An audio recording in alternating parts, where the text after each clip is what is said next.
Una naman, tinatanong ko lang, kay restitution applied to Yusek Bernardo. He was granted already provisional admission. But hindi mo maibigay man lang yun. There is nothing secret in that. Otherwise, pero meron kayong paborito, merong hindi. Parang namimili kayo. It is a selective process. May I respond, Mr. Chair? Yes, you may respond. Again, we take exception to the statement of the good senator that we are being selective. The process of application... Yun ang ginagawa no, the process mo, of you're application, making a sir... selective application of the law. Sinasabi natin, walang requirement ng restitution. Will you agree? I agree, sir. It is Oh. not explicitly stated in the law. It is not explicitly stated in the law, but... It is not explicitly stated in the law, but you're requiring them to restitute. No, sir. Let me just explain, if you will allow me to finish. There is What? no explicit provision in the law calling for restitution. However, there is a memorandum of agreement whereby terms and conditions can be stated therein. And if there is agreement as to restitution, Alam mo, yung the same can memorandum be of included. agreement, hindi siya kasamang restitution. Yung pagka siya ay na-admit na as state witness, kaya mo lamang siya lalagyan ng memorandum so that he can cooperate with the DOJ in prosecuting this case. Precisely, Huwag mong sir. iisipin na i-include mo yun doon sa memorandum. You are debating from the law itself. There is no deviation, sir. Sabihin mo sa akin kung anong provision that the memorandum will require restitution. There is nothing in the law, again, which states Ito that... yung problema ninyo eh. Palagi kayong ganyan kung makipag... No, sir, we're being very candid with the And then sasabihin nyo, committee. take exception. Kayo ang nagte-take exception, pati batas eh, binabago ninyo. No, sir. If the Diskaya couple would want to be admitted, all they have to do is go through the same process. But it's not a matter only of... Pumunta na sila. Yes, sir. But they have not... Alam mo, si Secretary Boying Rimulya ang nandito. Nag-uusap pa sila dito. Okay? Sabi niya sa mag-asawa, Mr. Diskaya, sige, bukas na bukas, isama mo yung asawa mo, magkikita tayo sa din. Nandito pumunta siya rito. Kaya ang palagay ko noon, processing lang naman. If they will not qualify, okay lang sa akin yun. But, hindi nga sila natuloy sa process because they were required. Restitution. Kaya ang nakikita ko dito, merong blocking. Di ba? Napakasimple na pinag-uusapan natin, Prosecutor Papadulyon. Huwag na nating i-complicate ito. We apply this law to everybody. Kaya tinatanong ko lang, okay lang naman kung qualified si Yusek Bernardo. I have nothing against Yusek Bernardo. Okay lang. Tinatanong ko lang, para yung application ng batas, parehas lang. So, halimbawa, kung wala namang restitution si Yusek Bernardo, why will you apply restitution to these people?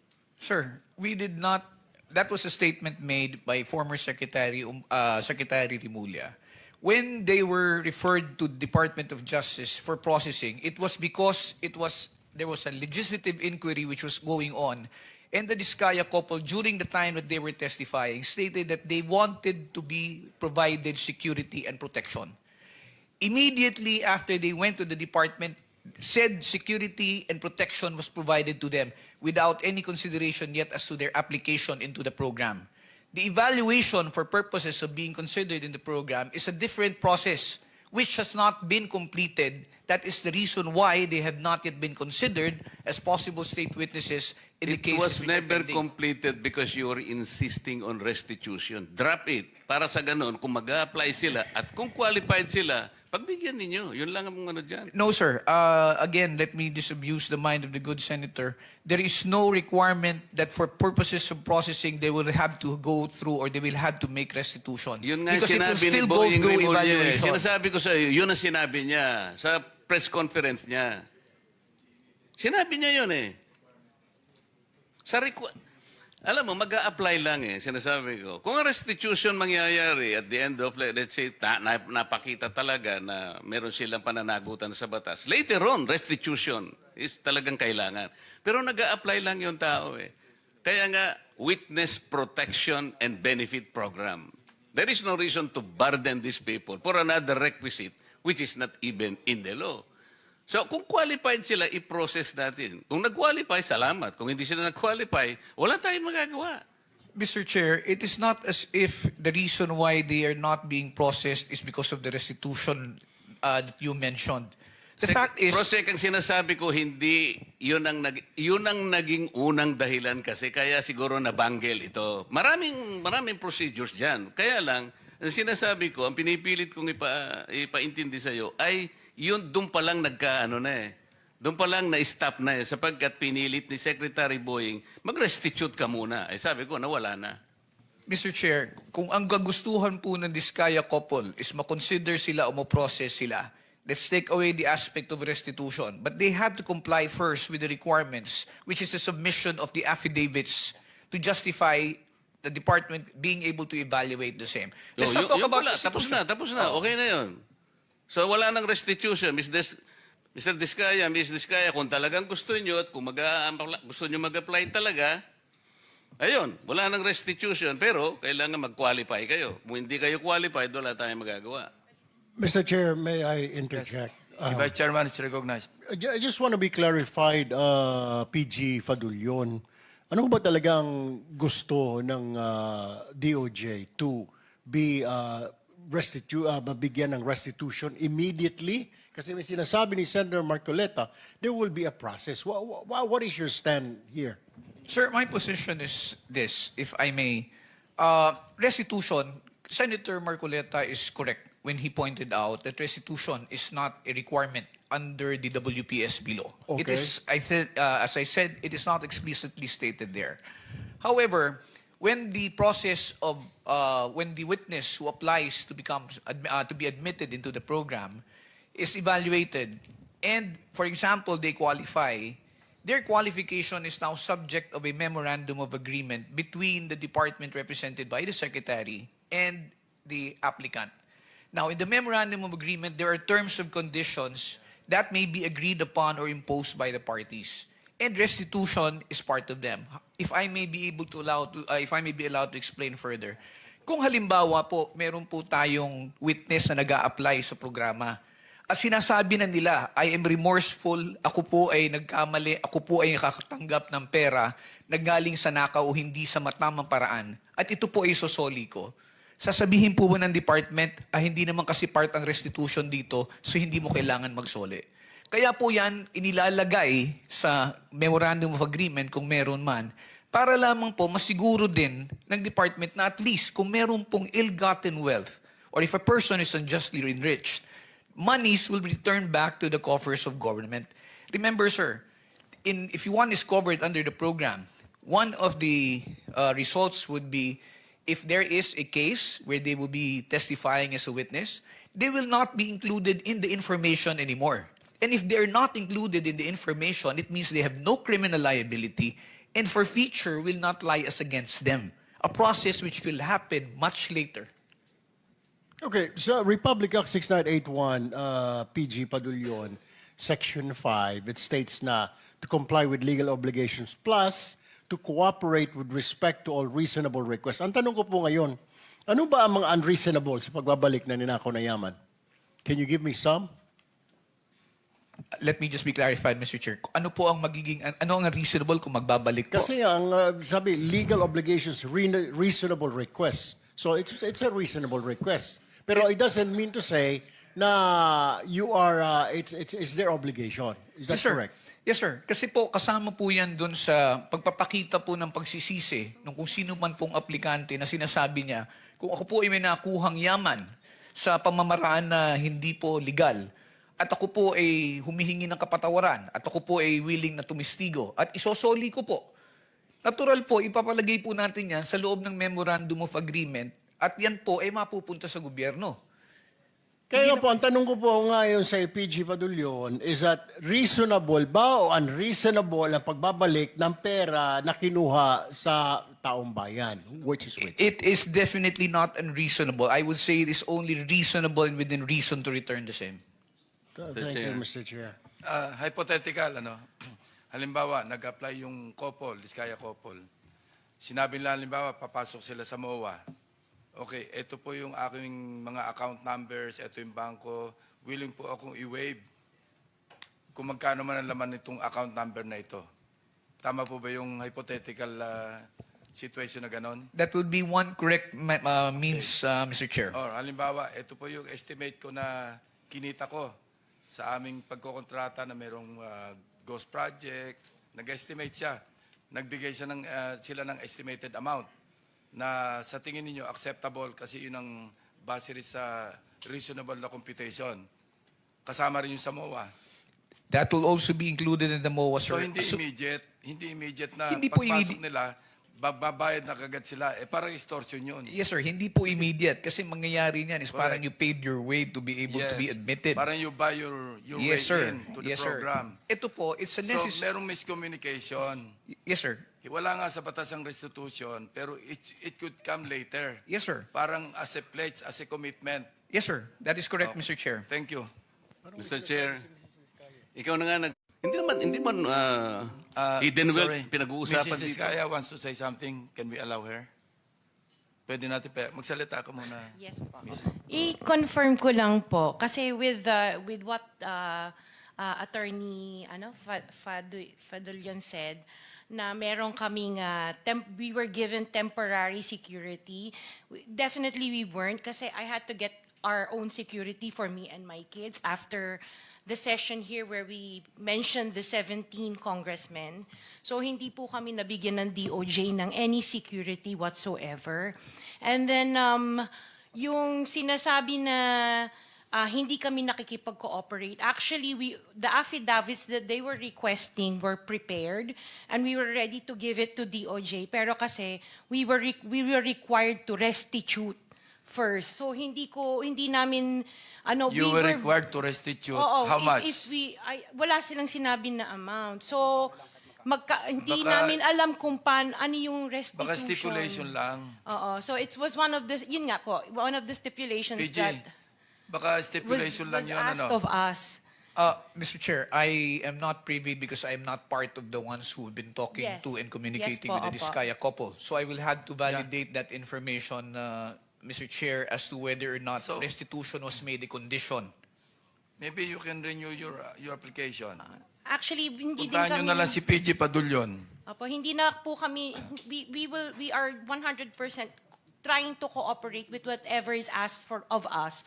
So when Mr. Diskaya was let out for a half day to do the ledger, nagpasa po kami ng ledger ni Yusek Bernardo noong day din na yon. Pero hindi din pinansin. It parang sinabi sa amin, the case will go on Okay, even without para the lang kasi ledgers. 490 na, no? Sabihin ng lawyer ninyo, mag-coordinate sa DOJ. Andito yung director ng WPP. Kung makipag-ugnayan, para hindi tayo dito nagba-back and forth. Hindi tayo matatapos eh. Kasi I think there's a lot of miscommunication eh. No, iba yung interpretation, iba yung interpretation. Yes, so, Mr. Senator Chair. Rizal, you're about to... Yes, salamat Mr. Chair. Since sinabi ni Ms. Diskaya na gusto nilang mag-cooperate 100% sa mga investigasyong ito, just to make of record explicitly, bukod po sa sinabmit na nilang mga proyekto ng Alpha and Omega 2016 to 2022, iniintay pa po ng komite yung mga proyekto 2016 to 22 ng St. Gerard, St. Timothy, Amethyst Horizon, St. Matthew, Great Pacific Builders, at Elite General Contractors. Plus po, yung mga joint venture agreement projects ng mga Diskaya taong 2016 hanggang 2022 din, Mr. Chairman. Salamat po. Thank you. So, salamat Mr. Chair at siguro baka magkakaroon ng panibagong pag-asa yung mag-asawa na ito. Pero Prosec Padulyon, huwag mo nang ipipilit yung restitution na yung ilalagay mo sa memorandum. Mali yun. Para matuloy. Kasi nag-a-apply lang naman eh. Baka naman, ang totoo niyan kahit, Mr. Chair, kung... Actually, hindi outright yung restitution. Parang pledge yan eh. Parang willing kami mag-restitute. Parang ganun lang. Hindi outright kasi pagka-outright, parang extortion yun. Hindi, maski na yung pledge eh. Wag na muna nating ilalagay kasi parang nababahiran ng ano eh. Unang-una, hindi nga natin alam, magkano ba yung re-rest? Sino bang magkukwenta? Sino magtatago nito while nandyan yan? Paano kung halimbawa, hindi naman na kumpleto, hindi sila nag-qualify? O kung nag-qualify man lang sila as state witness, later on, nagkaroon nga sila ng konting sablay, pwede rin naman silang i-discharge as state witness. What happens to the restitution? Kaya para wala kayong sagutin, wag nyo nang ipipilit yun, wala kasi sa batas yun. Okay. I would suggest Thank that you, the lawyer Mr. of Chair. the Diskaya couple We'll just coordinate with the DOJ. Okay. Settled? Para mag-renew yung application. Yeah, thank you very much. So, meron pa? Thank you, Mr. Chair. Thank you very much. PG, you want to say something pa? Sir, ulitin ko lang po, yung pag-admit, pagpasok ko kasi sa pag-apply sa program is voluntary. That's why we cannot coerce or force anybody who wants to be admitted. However, yung sa sinasabi ng po ni Senator Marcoleta, una-una po liliwanagin ko, hindi po ako nag-i-impose ng conditions na ilalagay sa Memorandum of Agreement. It is an agreement between the Secretary of Justice representing the WPSB and the applicant. Now, as to whether or not restitution will be included there will depend on the evaluation of whatever statements will be submitted to us. So, gusto mo talagang patagalin itong usapan na to? Pinaliwanag ko lang, Tama na. pinaliwanag ko lang ho, sir. Okay na. Pinaliwanag ko lang ho. Okay, okay. So, members, would you like them to continue reading yung ledger, the contents? Sige. Continue, Mr. Diskaya. Congressman Romulo, care of Angelita Garucha and D. Aris, August 25, 2020, 3,915,000. January 17, 2022, 5,403,000. January 17, 2022, 2,058,000.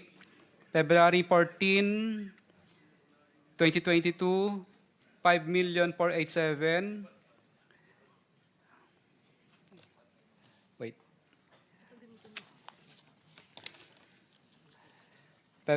April 8, 2022, 2.6 million. February 6, 2023, 2.6.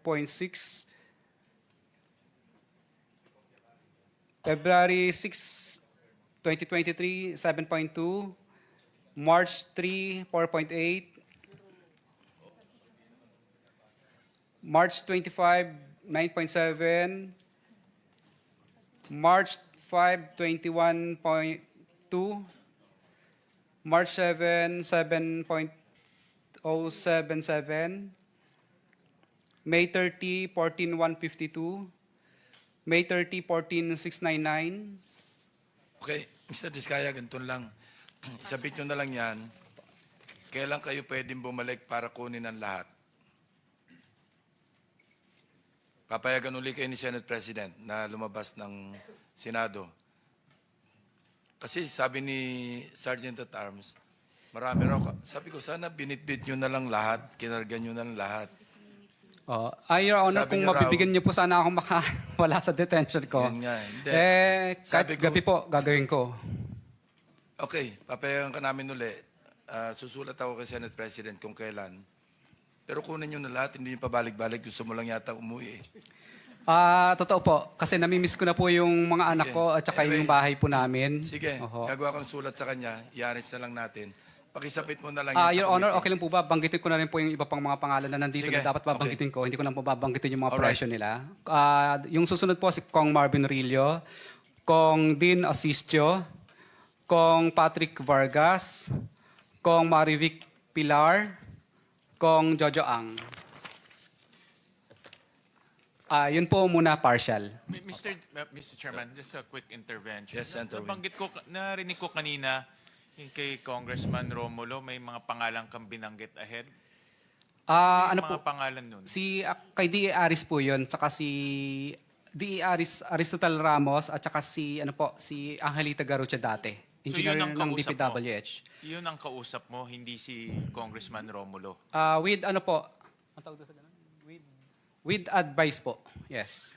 Pero wala kang diretso mo bang kausap si Congressman Romulo o itong dalawang tao ang kausap mo? Itong dalawang tao po na ito ang kausap ko, with ano rin naman po ni Congressman yun. Paano mo alam kung with consent? Kadalasan po, hindi po kami nakakaranas ng hirap, hindi po na mutual terminate yung projects. For example, may mga projects din po kami sa First Metro na nung hindi po kami binasbasan, ay na mutual terminate lang po ang project na yun at nalipat po sa ibang mga license. Kasi mahirap rin Contractor. na mayroong kagaya kanina kay Yusek Bernardo na mayroong isang taong may taong nasa gitna, hindi naman diretso sa kanya. Napakahirap na ganun yung sitwasyon dahil hindi diretso sa kanya. Observation ko lang, no, kasi base rin kanina sa nabanggit ni Mr. Bernardo. Thank you, Mr. Chairman. Mr. Chairman, singit ko lang din. So, Mr. Diskaya, may layer pa, ika nga, may tao na ito para kay congressman ganito. Pero sila ba mismo kumukuha o may tao? Tapos, nako-confirm ba na tatawagan mo yung mambabatas na, Sir, natanggap mo naman, baka mamaya, dinala lang sa bahay nung courier o nung tao. Kadalasan mo po, hindi naman po talaga harap sa kahit kaibigan mo na yung congressman, kahit na super friends na kayo, hindi naman po talaga siya harap sa'yo ng personal. Kumbaga, nagbibigay na lang po sila ng instruction. Kadalasan naman po talaga, ang inuutusan talaga nila, kung hindi yung chief of staff, DE, or kung sino pang pinagkakatiwalaan nila. So, yun po ang layers. Pero yung natanggap nila, yung pera, tiwala ka na doon sa tao nila na di ba pwede makausap si Kong o may pinapirma ka ba? Ito, papirmahan mo na receive, etc. Bawal po yun kasi paper trail po yun. So, ibig sabihin po, wala talaga. At talagang walang... So, tiwala na lang. Yes po, mararamdaman mo lang naman po yun na talagang hindi ka binasbasan kapag pinahihirapan ka na. May pahirapan kang makakolekta, pahirapan ka sa lahat, o ano po mga klase ng bagay. Pag yan na po ang naramdaman mo, ibig sabihin, yung pera hindi nakarating. Pati sa collection siguro. Pag, Yes po, opo. collection na Sa mabilis. collection mo po, mobilization mo pa lang, mahihirapan ka na. Sa next partial collection, kahit siguro tapos mo na yung project, hindi ka pa rin makakasingil kasi hindi mo pa ibinibigay yung obligasyon. So yun lang ang mga senyales na natanggap nung sponsor mo o nung proponent na yung binigay mo na commission niya, natanggap niya. Kaya mabilis pati Opo. hanggang sa collection. Yes po, Your Honor. At minsan po, pag nagkita po kami ng politiko na yon, minsan kadalasan po, nagkakaintindihan na po kami, hindi na kami nagtatanungan, Kong, natanggap mo na ba? Hindi na po yun. Kasi, ano na po, yung parang, alam niya na. Ibig sabihin, parang hindi siya umaangal. Di okay. So senyasan na lang. Opo. Maraming salamat. Thank you, Mr. Chair. Mr. Chairman, before you suspend, just one question to Yusek Bernardo. I am in possession of some documents. Is it true that the DPWH owes the mother-in-law of Senator Grace Poe sa right-of-way? May I, Mr. President, ano po Yung DPWH, may mga utang sa mother-in-law ni Grace Poe tungkol doon sa mga right-of-way. Malaki yung halaga. Ito yung listahan nyo. Parang may naaalala po ako during that time that they were following up some right-of-way claims. Sige. Mr. So meron Chair, talaga. but sorry po, Mr. Chair, I'm not... Oh, hindi nga ikaw, pero yung DPWH. Meron po. I remember po na merong mga parang Quezon City po yata yun if I'm not mistaken. Correct. Okay, thank you. I just wanted to clear that. Mr. Chair. Senator Risa. Salamat, Chair. Isang huling tanong din bago tayo mag-suspend para sa DPWH Region 7. Sino po ba ang nandirito? Sir Villa, tama po. Kayo pong Regional Director, ano po? So, Sir, tulad ng pagtanong ko kanina sa DNR, Cebu's flood control failed just when Cebu needed it the most. Kaya yung nananatili pong tanong na itutuloy kong itanong sa inyo sa susunod na hearing, why was the JICA DPWH Flood Control Master Plan buried or drowned back in 2017? Sinong tumanggi? Bakit tinalikuran yung planong iyon? And if you could answer or reflect on this together with itong huling tanong ko bago i-suspend ni Chair, tama po ba na yung QM Builders at Kirante Construction Corporation ang gumawa ng 1.9 billion peso flood control project, particular sa Mananga River, dun po sa Talisay City, Cebu? Madam Chair, good afternoon, Mr. President. As to our information, the cause of the flooding is not merely about the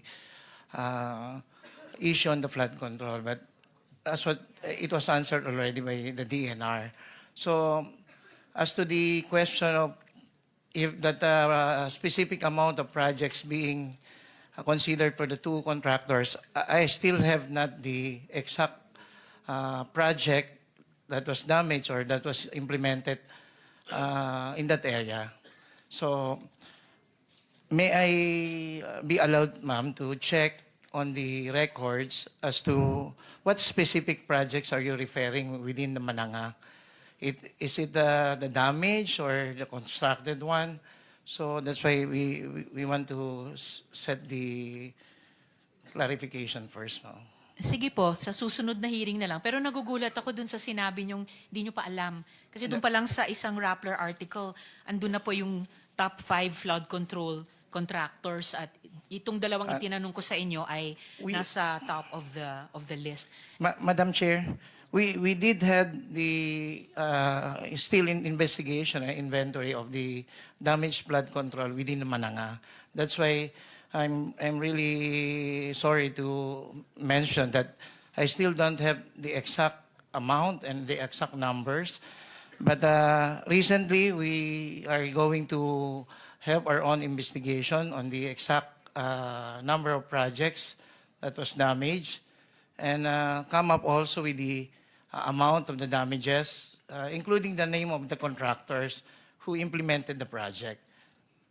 Maraming salamat, sir, para sa susunod na hearing. And lastly, alam niyo po ba kung bakit sayang yung 8-year-old na flood control master plan para sa Cebu na pwede sarang Pananga recently ay binaon sa limot? Actually, Madam Chair, I do have the 2017 part of the completed master plan that was passed through us by UPMO. So we did have the Metro Cebu Integrated Flood Control and Drainage Master Plan. A study before have recorded that based on these reports, no, the consideration proposal for the immediate projects to be considered as the major proposal was the revetment and the drainage mains. So the secondary proposal is the construction of dams and retentions basins. That's why we did see this master plan to check if how many projects that were included already in the master plan. And sad to say, because of this heavy downpour and unprecedented rainfall intensity, it correlates more on the upland causes of these flash floods. So if we tend to relate that if these projects were implemented during the time that it was completed, maybe it would resolve the issue. So, yun nga po, ang binabanggit lang po rito, ang unang naging parang priority po based dito po sa master plan, based sa record, is meron pong amount of revetments and drainage mains. Since then, meron po secondary proposal which is the creation of the dams. So, as time passes po, parang lumalabas po na hindi ho masyadong nabigyan ng consideration yung pag-create siguro po ng isang o dalawang dams doon na suggested because malaking factor din po yung mga nako-consider po regarding po doon sa needed feasibility studies and everything. So, kaya po, siguro po, based on the initiative that the new secretary is doing, that he mentioned that we can immediately consider these measures as part of the solutions that those important components in resolving the possible recurrence of flash floods should be addressed. I'm sorry, Sir Villa. I mean, salamat sa mga pagsagot niyo, pero hindi po pwedeng magturuan lang ang DPWH at DENR dito. Kasi po, kung tulad nung sinasabi ko kanina sa DENR, kung ginawa po ng DENR yung mandato niya upland, at kung ginawa po ng DPWH yung mandato ninyo sa lowland, kahit nakalahati nyo man lang yung kamatayan at damage dun sa mga kababayan natin sa Cebu. So lastly, So, sinong tumanggi doon, at least doon sa flood control master plan ng JICA DPWH? Ba't po ito tinalikuran? Ma'am, sorry, Madam Chair. I guess no one refused to consider or refused to not do this master plan. But however po, with the support that given to this major projects or consideration for these dams, were not part of the priority at then time. So, yun po ang parang pakiramdam lang po namin dito. It was already addressed in the master plan, but still, because of the, siguro po, issue at that time, ay kailangan din po ang intervention ng local and other agencies na involved po rito, ay hindi po ito ay naging priority doon sa iba't ibang aspeto po. Yung master plan ay hindi priority, Nino. No po ma'am, hindi ang master plan. I mean po, as part of the included component that infrastructure component that should be included in the master plan is the dam construction, which is the secondary recommendation within the master plan at that time. So, parang ang sinasabi ko po, Madam Chair, so kung ito pong mga revetment walls are being prioritized before, because this was part of the major proposal within the 2017 master plan. I can hear, Mr. Chair, in closing, I can hear yung tone of regret dun sa boses ni Sir Villa. But, you know, not primary components like revetment, drainage, secondary components like dams, retention basins will not build themselves. Kailangan po ipatupad ng DP, kailangan ipatupad ng DNR, kailangan ipatupad ng LGUs at ibang agencies. Hindi pwedeng pagkatapos ng trahedya sabihin ng lahat, hindi kami yun. It's something, it's someone else, it's something else. Hindi eh. Para makabayad utang tayo sa mga namatayan kahit taxpayer sila at inasahan nila ang flood control, para hindi na maulit yung ganitong trahedya, we have to implement good master plans or good plans. I mean, ano lang, para Yes, Madam Chair. common sense lang po, sir. So, I will, salamat naman po for the initial answers. I'll suspend for now, Mr. Chair. Salamat Thank you. po. Before we suspend, yeah, just to make it of record na yung committee is in receipt of documents like ledger and other items from witnesses Curly and Cesara Discaya with the assistance of counsel consisting of 8 pages. Yeah. And by the way, can you not submit a soft copy na lang, digital? Your Honor, wala po akong ganun. Kadalasan po, Saan ang pagkatapos ko pong isulat yan, dinidelete ko rin po. Sinusulat mo, tapos tinatype mo lang? Yes po, Your Wala Honor. kang soft copy? Hindi po. Kasi baka po mabasa ng Anyway, sige. kahit sino. Just wait for our notice kung kailan ka uli uuwi. No? Sige. Thank you very much. In the meantime, I'd like to remind again your lawyer to coordinate closely with the OJ para walang miscommunication. PG Padulyon, aside from Yusek Bernardo, meron pa bang ibang na-admit provisionally? So far, Mr. Chair, it's only Yusek Bernardo, but the evaluation as far as the application of Engineer Henry Alcantara and Bryce and JP Mendoza are still in the process of being considered. I am not privy lang as to when it will actually be allowed, granted, because I'm not part of the approving team. But I know they are being processed also. Thank you. Thank you, sir. Thank you for the information. So with that, the hearing is suspended until further notice. Thank you very much and good afternoon. Happy weekend.